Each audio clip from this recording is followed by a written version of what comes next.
Welcome back to the Bite Harder channel. I'm Glenn Welch. Today, we're going to be talking about summerizing tips with Tom Dow, one of the head mechanics at HK Powersports here in Laconia, New Hampshire. Tom, welcome. Thanks, Glenn. So Tom, one of the big questions that always comes to mind this time of year, now that the season's winding down, everybody's getting ready to put their sleds away, is what do we do with the gas in our tank over the summer? Do we fill it up? Do we leave it half full? We know there's questions about condensation. We know there's questions about old gas and when we fire it up in the fall. What's the current recommendations in this area? Absolutely. There's a lot of opinions out there. Everybody has an opinion. In my opinion, I believe you should fill the gas as high as you can and stabilize it. The theory is the atmosphere, the air we breathe, is full of moisture. And the more room in the tank, the more room for moisture. So in my opinion, I think if you fill the tank all the way up and stabilize it is the best way to go.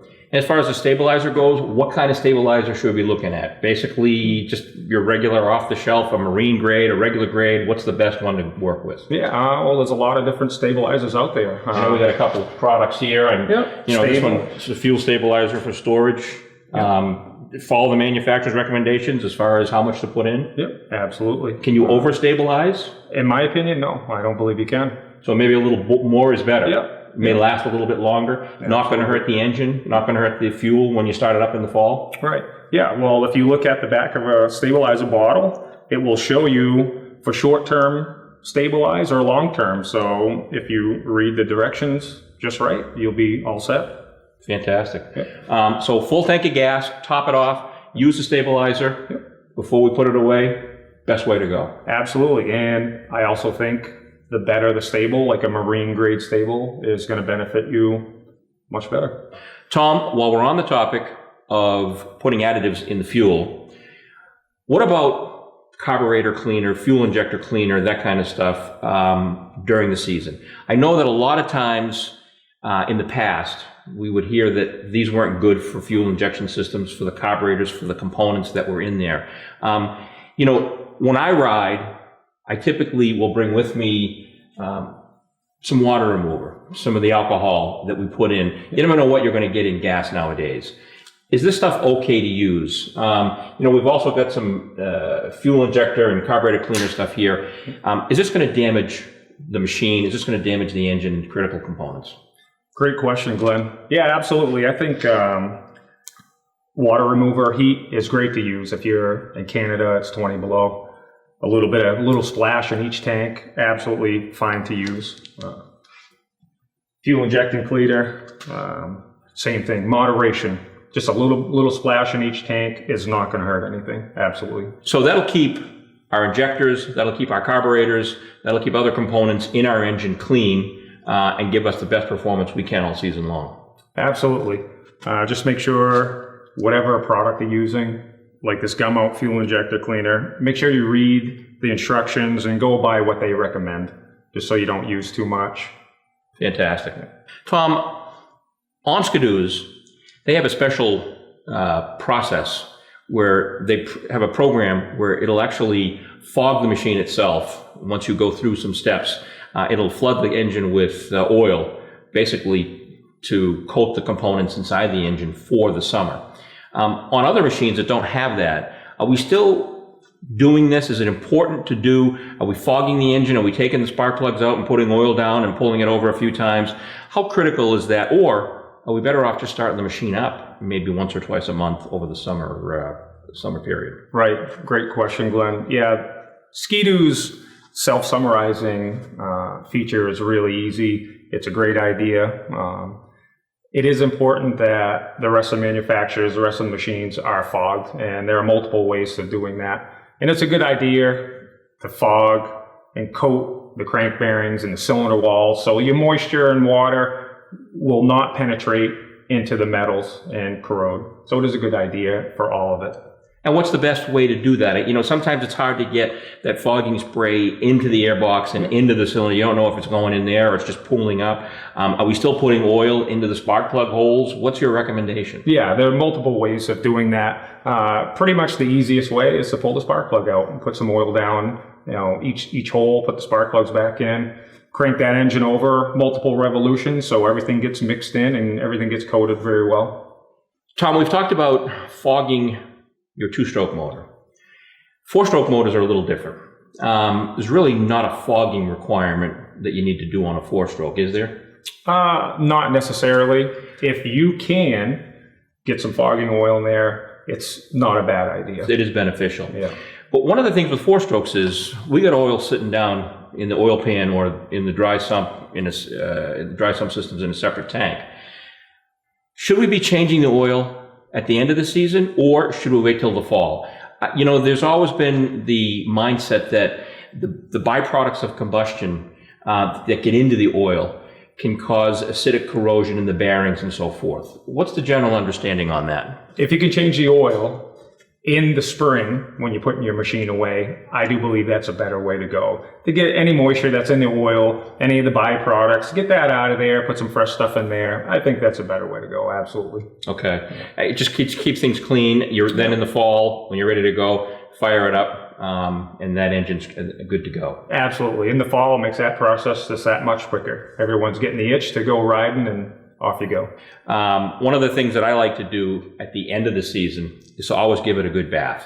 Clean it off, spray it down. A little trick that we use here at Bite Harder is we use brake cleaner, especially in the skid area, to get off some of the deposits that you always get on the rails. Sure. This will also clean off any exhaust marks that you get on the sled.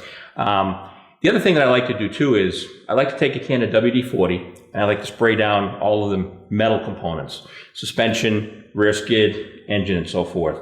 Obviously, a clean machine is a good looking machine and a better running machine. What else do we need to do to the machine just to prevent anything from happening over the summer months? Yeah, Glenn, I love WD-40. I agree. I do the same thing, spray everything down with WD-40. It keeps it nice and shiny. But yeah, sure, guys like you that wash their machine more than you ride your machine, you're going to have to get some grease in those fittings. And once you start squirting some grease in there and you see the water start to ooze out, that's a good sign that you're going to be in good shape. Because you're right, water does get inside of those grease fittings and whatnot, and to get that water out and get a fresh batch of grease in there. And then that's just another step that is done at this time of the year where we won't have to do it in the fall. We'll be ready to go. Correct. And we'll keep those bearings and other components protected. Absolutely. One of the other things that people always have questions about is the suspension. Is the suspension okay to stay loaded under the machine's weight, or is it better to take the weight off of the suspension and let the suspension sit free, unloaded for the summer months? I mean, if you look at the Bite Harder Viper here, you can see that we've got it up on one of the easy move carts. Front suspension is unloaded, rear suspension is unloaded. Is this the best way to keep your sled for the summer? Sure, Glenn. It is a good idea. If you have that luxury to lift your machine up and let the suspension breathe, so to speak, it's going to allow your suspension to stay together and working properly for longer. Think of a spring. If it stays compressed, this machine is sitting for probably 8 months anyway, on its feet. So if you can allow that spring to open up and relax, it's going to allow it to last longer and work properly. I know that rear suspensions are very complex. There's a lot of stuff going on in there with shocks and springs and everything else. Right. The rear, just as important. Absolutely. Tom, most sleds nowadays, particularly trail sleds, come with batteries. They're electric start. Keeping a battery fresh over the summer seems to be a big frustration. What's your thought on trickle charging? And if we are running a trickle charger, should the battery stay in the sled or should we take it out of the sled? Yeah, that's a good point. It is very important to show your battery some activity while it's sitting and you're not using it. So a trickle charger is a perfect way to do that. In terms of taking the battery out or leaving it in, if the machine's going to be sitting outside or in an environment where it's hot during the day, it's cold at night, probably a good idea to pull it out, put it in a controlled environment like your garage or your basement or whatever, and put the tender on it. Let it see some activity. That'll keep your battery in good shape for when you're ready to go in the fall. Now, one of the things that you've always told me in the years I've known you is keep those battery connections tight. You see a lot of loose battery connections and so forth, and just problems rely with that. What's the best approach if we do disconnect our battery and take it out? Should we be cleaning the terminals? And how tight should we tighten them? We'll tighten them things down. We'll put them back in. All right. Yeah. Especially if you take your battery out, is a good idea. You can clean the posts, battery posts, clean the cables. And when you put it on, don't just take a little screwdriver. Make sure you put a wrench on it. Just give it a good snug. It doesn't have to be over tightened, but a screwdriver is not going to do it for you. Okay, so snug our batteries down, keep the battery tender on there, keep that battery and its juices flowing all summer long. We should have a perfect battery in the fall when we're ready to get going. Sure, Glenn. So Tom, one year when I went to take my sled out and get it ready for the season, I found a nest of mice in there. It was just a mess. They chewed up some wires. It was horrible. What do you guys find is the best way to keep rodents from getting into the sled over the summer months? Yeah, I've seen this before too, Glenn. Probably the best way to keep the critters out are maybe an enclosed trailer and make sure it's sealed up really good. There's a lot of opinions, mothballs and dryer sheets. There's a lot of things you can do. But surely the best way is an enclosed trailer. Make sure everything's sealed up real tight because you want to keep those critters out of there. And maybe some being proactive with some bait traps or other that around your trailer, so Sure. they hit that first as a first line of defense. Sure. There's nothing worse than seeing a brand new sled and seeing a mouse condo living there. I've often thought, and if my wife would let me do it, to bring it into the house and put it in the den. It looks so good after I've cleaned it and everything else. Right. Are you okay with that? Yeah, I'm perfectly fine with it. So Tom, we've covered a lot of things here.